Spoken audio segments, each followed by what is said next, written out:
Guys, these brothers, these Seegmiller brothers, these guys are smart dudes. They are the definition of number guys. And they've created a piece of software to, if you're not a numbers guy, you will be. Okay? A numbers woman, number man, whatever you are, they've made it easy for you. So they have a piece of software they've already rolled out, and you guys can utilize, but they're going to share a little bit about not just their software, but they're also going to share, these guys kill it. They kill it every month. And they, again, when you see the software they've created, you can see why they do so well at it. Brother, it's all yours. Thank you. Your lines, you got to stay. Okay. Your black line, Good to brother. know. Thank you. Thank you. Yeah, no, thanks, guys. Great sessions. It's interesting. Well, I always hear about Troy's work ethic. I've heard it so many times. Also now Steven's. It makes me tired, honestly, is what it does. Troy hits Brady and I up every couple of months, and he wants to get lunch with us, and it's always initiated by him, and we love getting lunch with him. But every time he reaches out and he wants to get lunch, I'm like, man, I don't know if I'm ready to start getting up at 5 a.m. again. So, yeah, these guys they're motivating. So, a little bit about myself and Brady. So obviously we're brothers. It's up for debate whether or not we look alike. We've been with NRE. I've been here a couple of years now, about 2 years. We are, by definition, especially with some of these folks that I see who have been around for a long time, we're newer agents to the space. But actually how we got started, Brady and I, we own a lot of investment properties together, multifamily, commercial, land, single units. And that was really how we got started in the space, because I remember when I wanted to buy my first investment property, I felt like I had a huge lack of knowledge. And I remember calling all these different people. Actually, one of the first people I called, I don't know if you guys know Parker Eads. He's a sales agent with Edge. If you don't have a contact with Edge, he's your guy. But he was, so I was in a ward in Lehigh. He was my minister, and he was like the only real estate agent I knew, and he worked at Edge. And I remember calling him and just asking him questions and stuff about the market. And so anyways, lo and behold, we bought our first rental. It was great. We fell on our face a bunch, got a bunch of awful tenants, worked through it. And now, we have a portfolio of investments. And so when we got started in the space, Brady and I, we've been in SaaS sales. We do sales development. So it kind of probably opposite to what some of you guys do. We only do cold business. Our SOI game is pretty poor. So I got a lot to learn from you guys. But that's the name of the game. We work with people just like right at the very beginning. They don't know us. We don't know them. We understand their goals, and we pitch them, and we go from there. So we our methodology, or how we got started, is we've been talking with Dave, and the reason we like working with Dave and Troy is because they're examples on the investment side of things. Whenever I've got a business idea or vertical I want to explore, I know I can call one of these guys, and they've done it. When sometimes Dave is like, stay out of that business, you want nothing to do with it, or he says, hey, this is something to explore, and we figure out ways to do due diligence. So this software, I want to preface, Dave said that we've built it. You can take one look at us. We didn't build any software, so that didn't happen. So we partnered with a development firm who built something out for us. So right now we primarily sell investment properties, but that's with an asterisk. So we work a lot with first-time home buyers, people that primary occupy property. And we do a lot of events, seminars, and whatnot. We get people to our office, or just events, and 70, 80 people, and we educate them just on different topics. And we get specialists to come in and talk about different things, lenders, tax professionals, CPAs, all that kind of stuff. And what we felt like our sword was when we originally got started was our ability to articulate data. So this is going to be kind of an opposing view to Steven, because I think that there's roles for every agent. Like, some agents don't want to know about this stuff. They want to, they want to pitch it over to people like Brady, be able to articulate it. Me, I like to know everything, and I don't claim to know everything, but I want to educate myself as much, because I feel like the amount of buyers in the pool right now are severely lacking. There's not a lot of them, especially compared to 2020. They're discouraged. They don't want to be in the market. They're looking at a $4,000 payment, saying $1,500 a month in rent sounds great. And so for me, every sales pitch, I've got to be as sharp as all get out. It's got to matter, every word that comes out of my mouth. So this software, is everyone here familiar with the pro forma? Anyone here? Okay. So a pro forma is what an investor uses to evaluate the performance of an asset. And I don't want you guys to check out when I say investor, because some of you may say, I don't work with investors. Investors don't do anything. You'll hear Dave say that in a recession, investors are the very first people to leave. But I want you guys to think about this through the lens of somebody who's buying a home, especially the up-and-coming generation. Same thing with me. When we bought our first investment properties, is even buying my first house, the first thing I thought of is, what's the investment angle, right? The American dream has pivoted, where the American dream used to be, you get your job, you W-2, and you buy your house with the white picket fence, and that's great, and it grows in value. And sold my grandma's house actually last year, paid $15K for it, just sold it for $500K. And that was the American dream right there, right? So now buyers need a reason to justify literally every single purchase. They may be sitting on a mountain of equity trying to figure out, should I go buy that $800,000 house? How do I make it make sense? There's so many things to make sure that you can sell it, have it make sense. And this software, we use it to pitch everything. Listings, owner occupies, investment properties, you name it. So Dave wanted us to talk to you guys about our style, how we use this software so that you guys can be subject matter experts and also help them navigate this interest rate environment. So, anything to add, Braden? No, I don't think so. Cool. Just the mindset of a lot of these new first-time home buyers, like that fellow in the back, like when you bought your property, like you're renting out bedrooms. That's very aggressive, and that might be weird to like some older people, but that's kind of the mindset of home buyers these days. Is they want real estate investing is very interesting to them, and whether or not they can do it,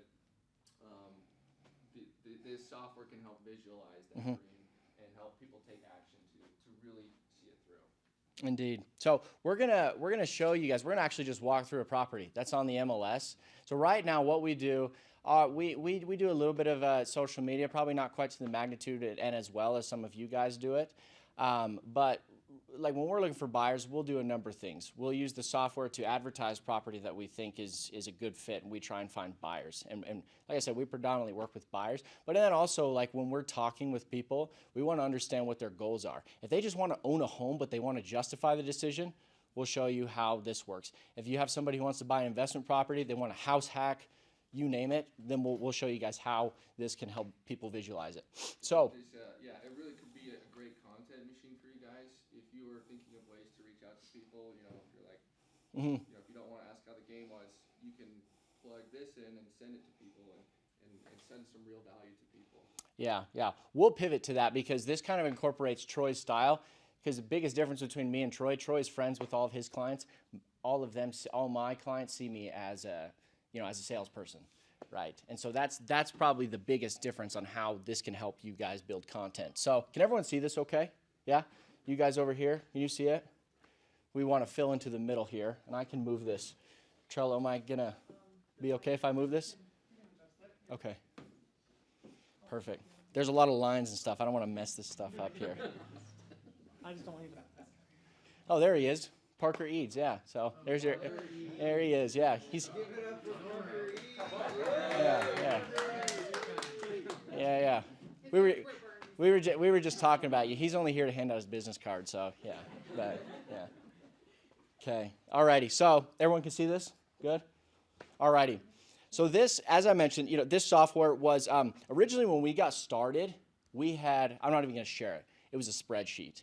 And so our theme was the biggest problem with people when it comes to investment properties. I mean, has anyone here ever sold like just an outright investment property? They didn't own or occupy it. Okay. Have any of you ever had to like evaluate the financials, profit, loss, income statements, all that kind of stuff? How fun is it? It's not fun. It's not good, right? And the conclusions on what the information is communicating varies. There's so many different assumptions. And so the goal of this is to get everyone speaking the same language. We use this to negotiate when we're helping buy. We use it to sell to people, you name it. So for example, this is a property, we were looking for something, I needed to do my secret sauce monthly text to everybody where I gotta go text everybody in the CRM. I hate it, but it's what Troy says to do. So for example, we put together a pro forma just this last week, popped up on the MLS. It's actually active right now. Duplex in Ogden.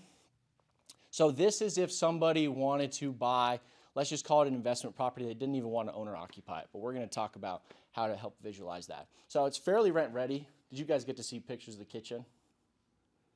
There's some interesting tile in the bathroom though. Actually, can we go, I got to show them the tile. Can you guys see this? It's good, yeah. It's good. It's Ogden, baby.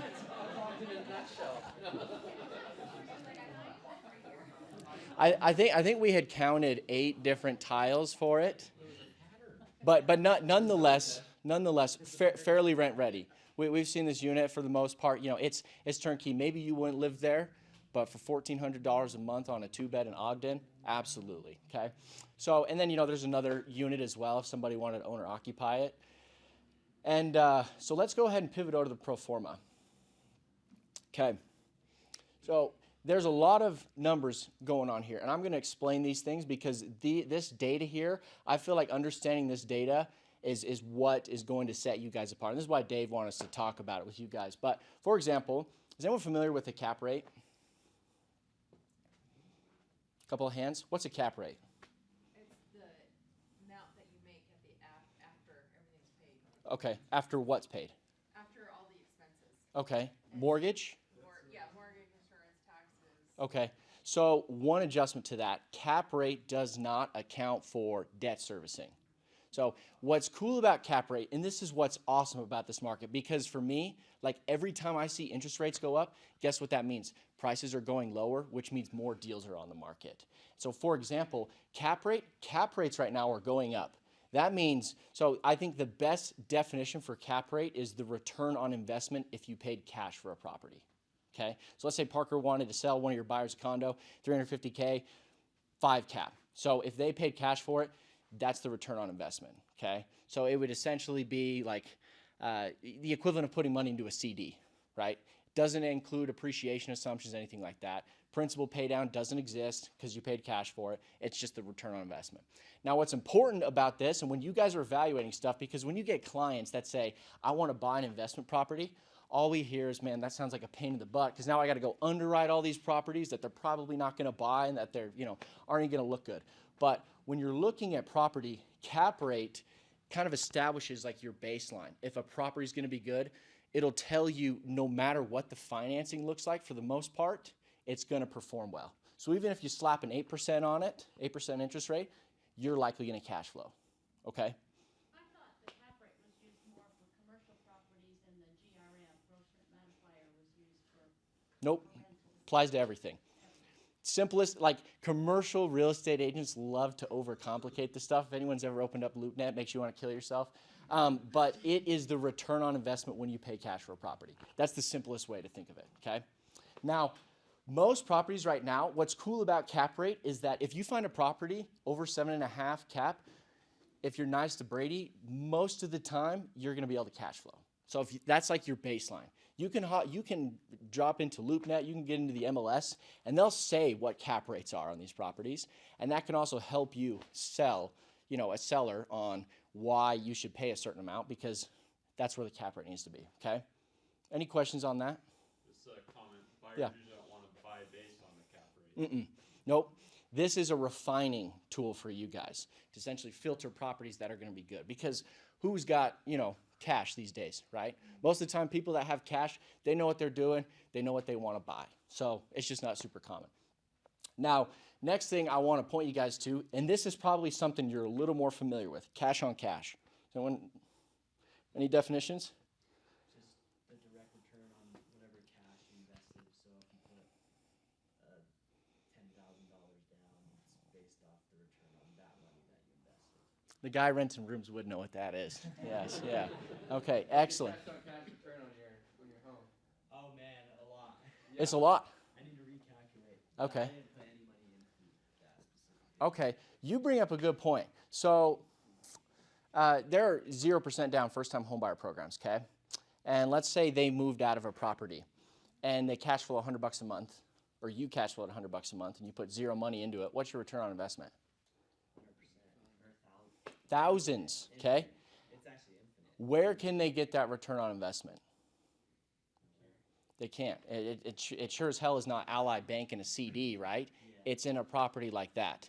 And so right now, like that's who we're pitching to. We're pitching first-time home buyers that are trying to say, okay, how do I actually justify this decision? If I can leverage a bank's money, get into investment property, and even cash flow $100 a month, I'm making money on that. Key term, they're not even leveraging their own money. Exactly.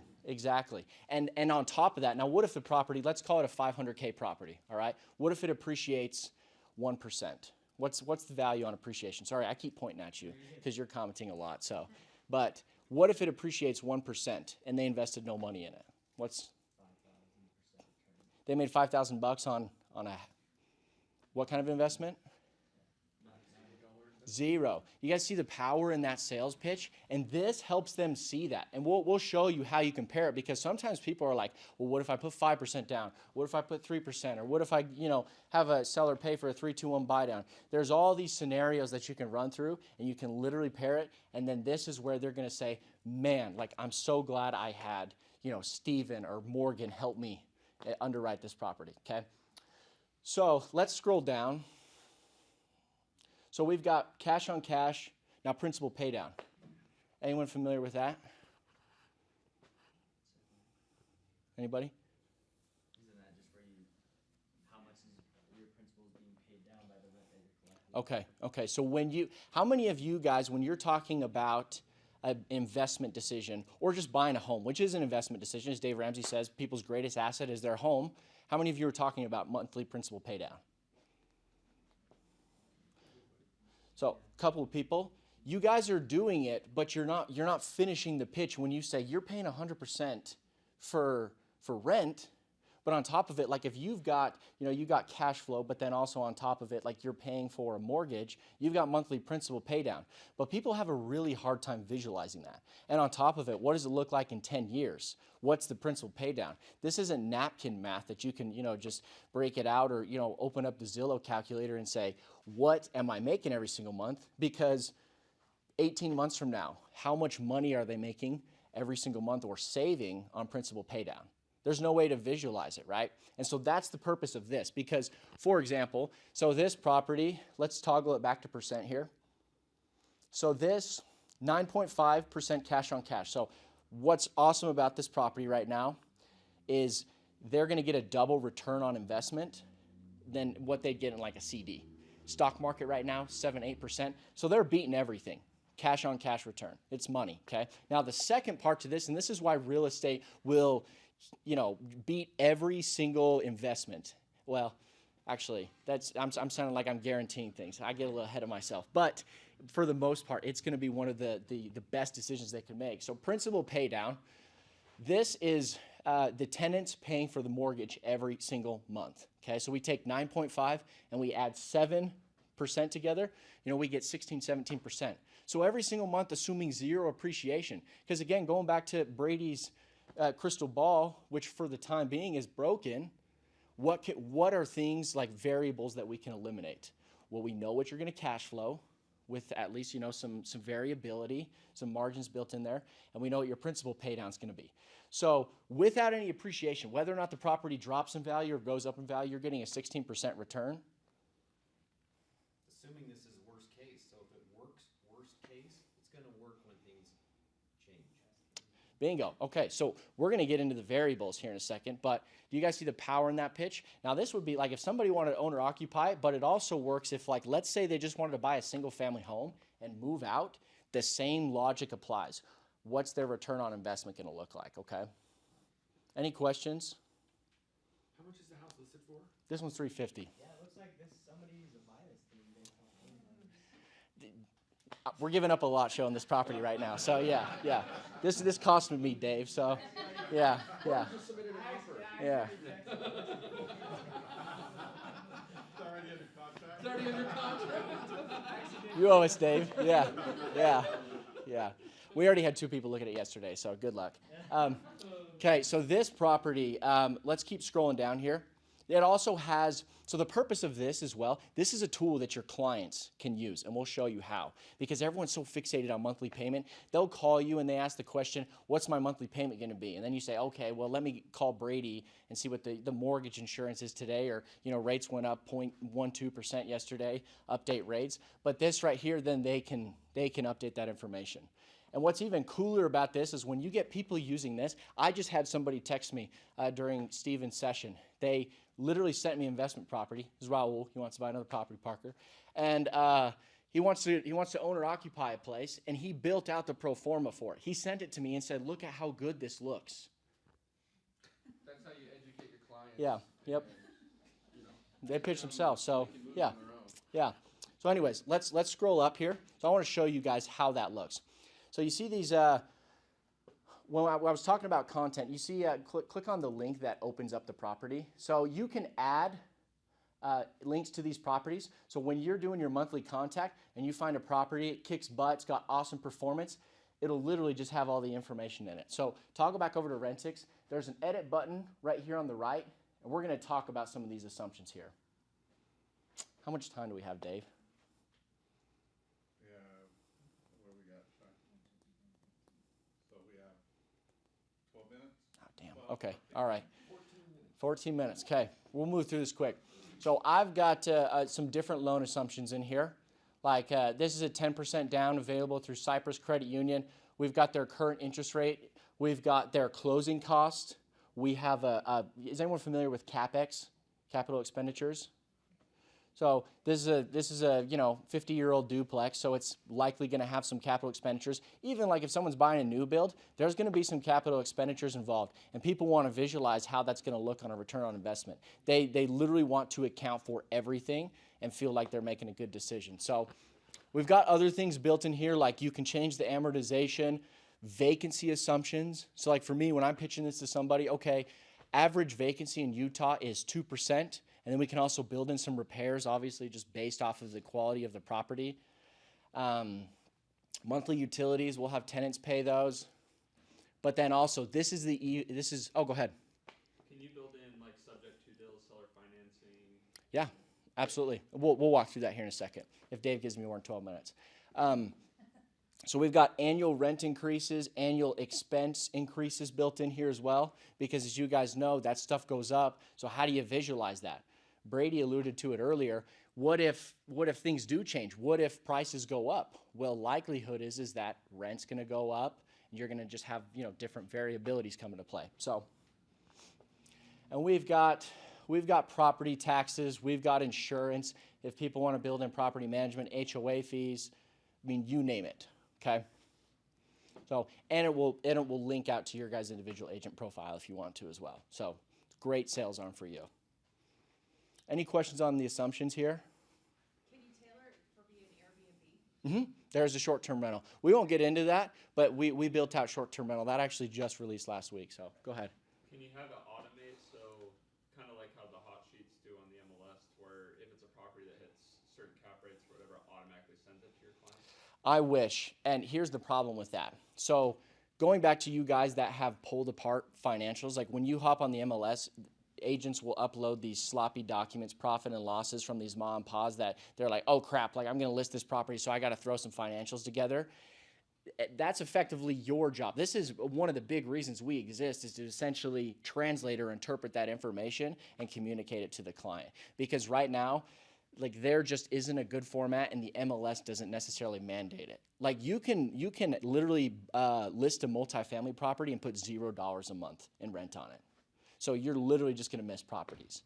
And this is going to come back to your guys' value. If you're looking for ways to differentiate yourself against other agents, like we don't have agents, say, hey, like will you contribute to, my closing costs or refrigerator or any of those things? Because our value at the end of the day is saying, hey, we know this area because we have our own rentals. This is what we get with our own rent. This is what we recommend for this. This is what we've seen. And you guys are the front end for communicating this data and helping educate them. Does it have the legal disclosures all in place when we send it down? Yep. Yeah, when they sign up, it'll have them sign the legal disclosure. And then do you guys have any, like, does it memorize any of the data we put in? Yeah. that you guys can actually visually see on the opposite side.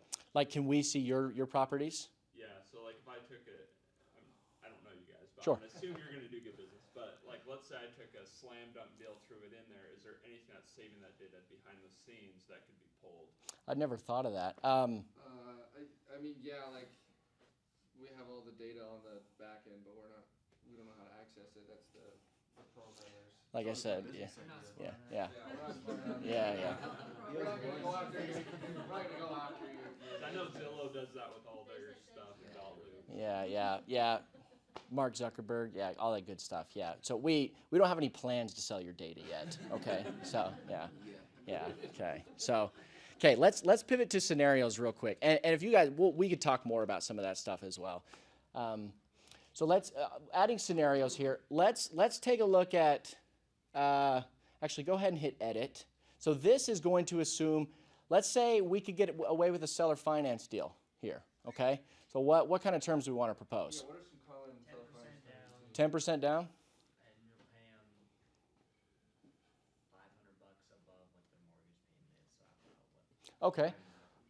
Let's play around with it. How about we play with the interest rate? Because the common denominator here is what if rates drop, right? I think that's what everyone's expecting, and we can say within at least a margin of error with some reason that there's likely to be rate drops next year. So let's say hypothetically they get the opportunity to refinance this thing to a 5.5. Okay. Now let's go ahead and take a look at what that yields here. Okay, can you guys see this here? Let's zoom in. This is going to show them how much they're going to cash flow, what the increases are. But then on top of it, the other thing they got to account for, scroll up, Brady, let's actually hit edit again. If they refinance, they're going to have to pay extra closing costs. So let's beef up the closing cost to 4%, okay? Bingo. So look at this. Cash on cash goes up, so they're making more money. Their cash flow goes up by $300, but their total ROI goes down by 5%. So for me, like, I use this thing all the time just to understand, like, okay, do I need to refinance this property? How do I make my property more efficient? Because one of the things that we've found a lot of success in pitching is, like, we've got clients that are 40s, 50s. They have property that they've had tenants in for 10, 15 years. They're sitting on a mountain of equity, and they're saying, no way in hell am I going to touch the interest rate on that thing, or no way am I going to sell it. I cash flow too much. But the question becomes, if they took all of that equity, let's say they had $500K in cash, and they rolled it into 10 properties, and they spread all that capital out, what's the return on investment going to look like? What's their net worth going to look like in 10 years? We've got clients, like we had a guy, he's someone we're working with right now. He had 2 properties, owned them for about 12 years, and we sold one of the properties. Another one's listed right now, and he's working on spreading that out amongst 6 or 7 properties. And when we helped him visualize it over 10 years, I think his net worth change was like $2.2 million. Like if we assumed the exact same, even with a 7% interest rate, trading out a 3% interest rate. I was just gonna say we have to educate our clients if they are wanting to invest or whatever, that you're not gonna build true wealth buying one property and keeping it for 20 years. You'll build a good amount of wealth, right? But where the true, wealth and financial freedom comes from is evaluating a property every 5 to 7 years, and like if you can turn one property into 2 and 2 into 4, like that's where we provide more value to our clients, right? Mm-hmm. We're not just the agent saying, yeah, buy a house, keep it for 25 years, and even though that's not a bad strategy, it's switching it up and bringing it. Definitely. Yeah, but focusing on returns, what's your return that you're currently getting, and can we do better? Yep. That's where you turn one transaction into 10, right? And that's huge. Yeah. So the question, we pose this question all the time with our clients. Would you rather have one property, $5 million, you own it outright, okay, and or 10 of those properties, but you're 90-10 leverage on every single one of them? What would you rather have? The 90-10. $5 million portfolio, what's it going to look like in 10 years? So that's what this tool is supposed to help you guys do. It's supposed to help you create business. Because right now, everyone's sitting on the sidelines. They're waiting for rates to drop. And we all know what is going to happen when rates drop. It's going to be 2021 again, and it's going to suck, and there's going to be all these new agents in there, and there's going to be a whole new different angle that we're going to have to take in order to pitch them. But this is how we create business, is when you can help people visualize that. It's infinite. So What's the pricing? it's cheap, right, Dave? That's cheap. Yeah. So we've got a subscription or a coupon code for Ninja Agents. I think I'd have to look it up. We can have it circulated. I think it's NRE Agents, but there's a 30-day trial on it. So go ahead and jump into it, use it. I think it's something like, it's supposed to be like $15 a month, but I can't remember what the coupon code is. It's like 20% off or something. Can you give me the code and I'll send it? Yeah, we'll circulate it to you guys. I was just gonna say, can you kind of, I mean, it seems to be, but can you customize a scenario, like not necessarily pull a property from MLS or pull a physical property, but just, cause I know like we build out different price ranges and different scenarios just out of nowhere, like can you build that through here, just through, what you guys have, or does it have to come from a specific property and all the information? No, you could just do hypotheticals. We do we do that all the time. Do we want to actually create a property real quick? Sure, sure. What's the property you're looking at? We just base it off of like, let's just say it's a $450,000 townhome. Okay. Right, and they have to put 3% down. Okay. Just kind of that basic scenario, because that's where a lot of, if you're dealing with first-time home buyers, right, that's kind of the, so let's just say that median price. 3%. What are we at today, Brady? 7.75? 7.5, I guess, whatever. Okay. What kind of townhome is this? Where is it? Let's just say it's in Harriman, Utah. Harriman. Okay. 3-bed, 4-bed. Yeah, it's a 3-bed, 2.5 bath. Okay. What do you expect on gross rent? Let's just say they rent out rooms. Okay. And they make $1,500 in rent while also living. While they owner occupy. So let's visualize it if they were not living there and they moved out. But let's say they did owner occupy, right? Because we can view them as a tenant, or they can view themselves as a tenant. So what's the total gross rent? The total gross rent's then $2,500. $2,500. Okay. Bingo.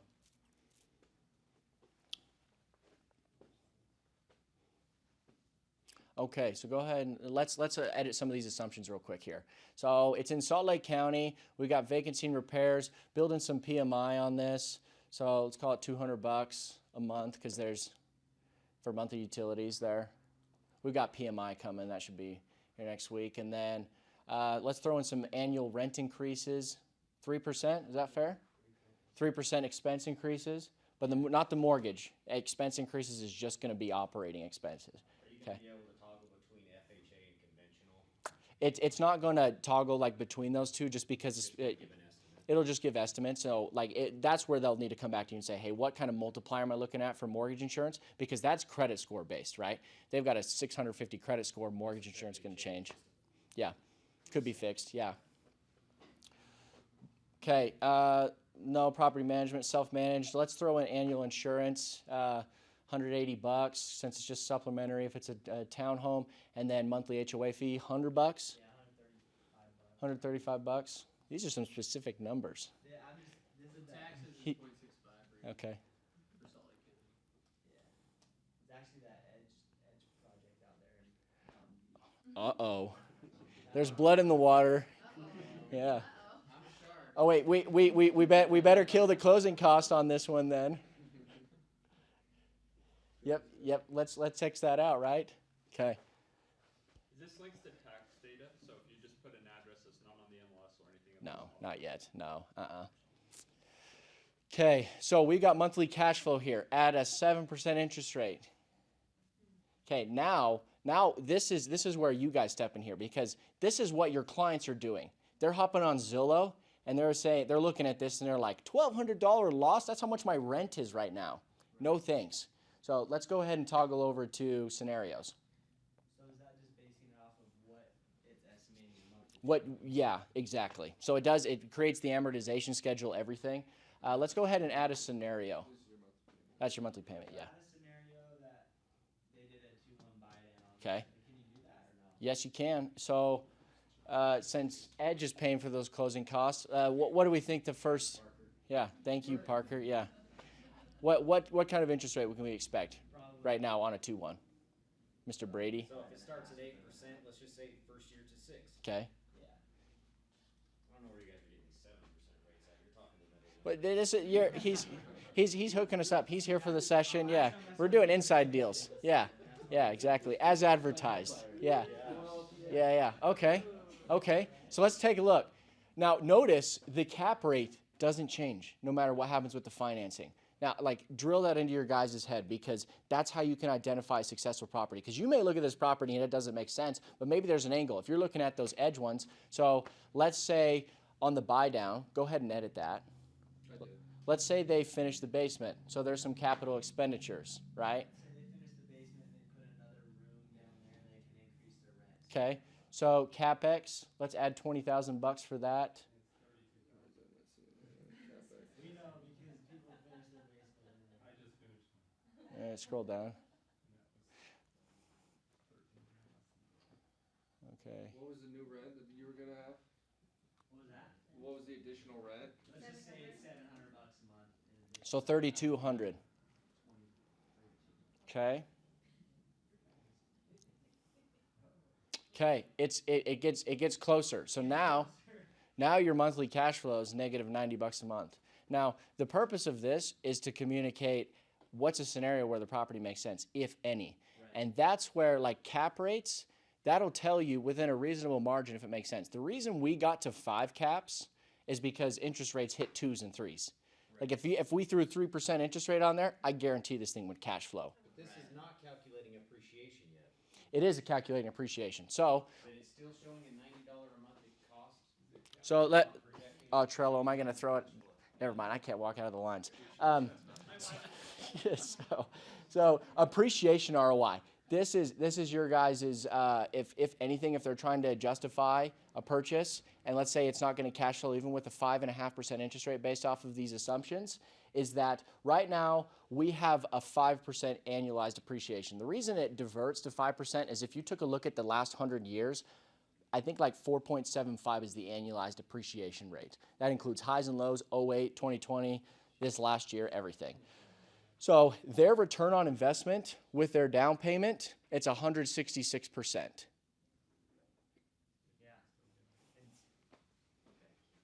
And that's obviously adding up. Adding up all those things. Yeah. So go to insights. This is cool. I love this part here because I think people stray away from the fact that investments are long-term. People got so short-term minded in 2020. They're like, I'll throw something under contract and, it'll gain value in 2 months. But everything we sell, it's long-term, right? We're talking about tax savings. There's tax stuff we won't get into right now. But, and I'm not allowed to talk about that either. So scroll down. Keep going. So we've got property values here. Year 10, using a 5% annualized appreciation, the value of the property is $733K. Now that may sound crazy, right? But we know what's possible, right? What's happened in the last couple of years. And so you can play around with those assumptions, like what happens if it's just 3%? And this will help people justify the decision getting out of that $1,500 a month payment. What are they actually leaving on the table? How many scenarios can you do? We popped one up, we had the townhome and then scenario one with the buy down, can you have 3? I think I stopped adding them at like 30.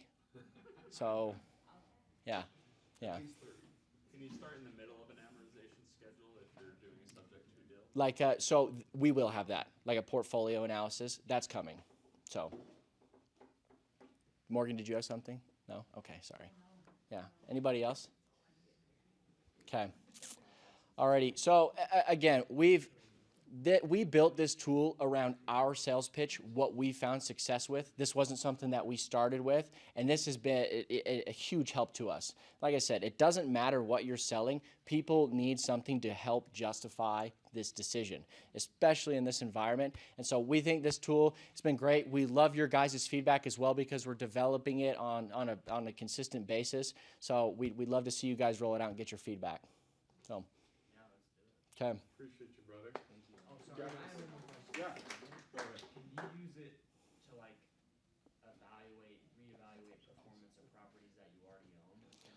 It will. That'll be portfolio analysis. But like right now, like for example, let's say on your first place you put 0% down. You wanted to throw in your numbers. You could visualize that. But that's going to go back to like when if you're let's call it assuming a loan or you're in year 4 of amortization, you want to see what's your current return on investment. So then you can understand, should I sell a property? Should I leverage it? All that stuff. So it will. Yeah. Anything else? One more question. Sorry. Go ahead. Go ahead. On tax savings, is it taking into account cost segregations and pretty advanced tax strategies? Yes, it is, yeah. So right now it's got straight line depreciation, but for all of you real estate professionals, how many of you own investment properties? Love that. Okay, so as most of you know, has anyone here ever used a cost seg study? Okay, so just a fraction of you. What's awesome about this, let's say you cash in a $200K commission check. I'm not a licensed CPA, so I cannot give tax advice. But go ahead and hit edit. Let's say you bought a $450K property and you wanted to perform a cost seg study.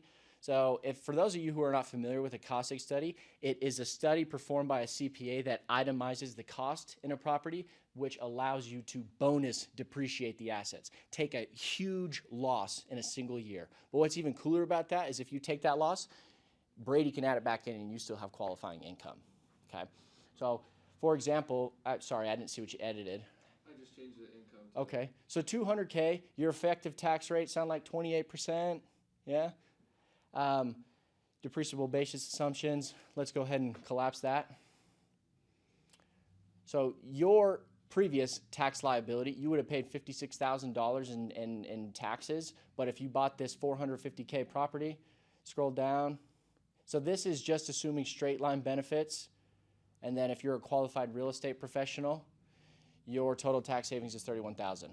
So that's how much you would save in a single year in taxes by purchasing that townhome. So. Okay.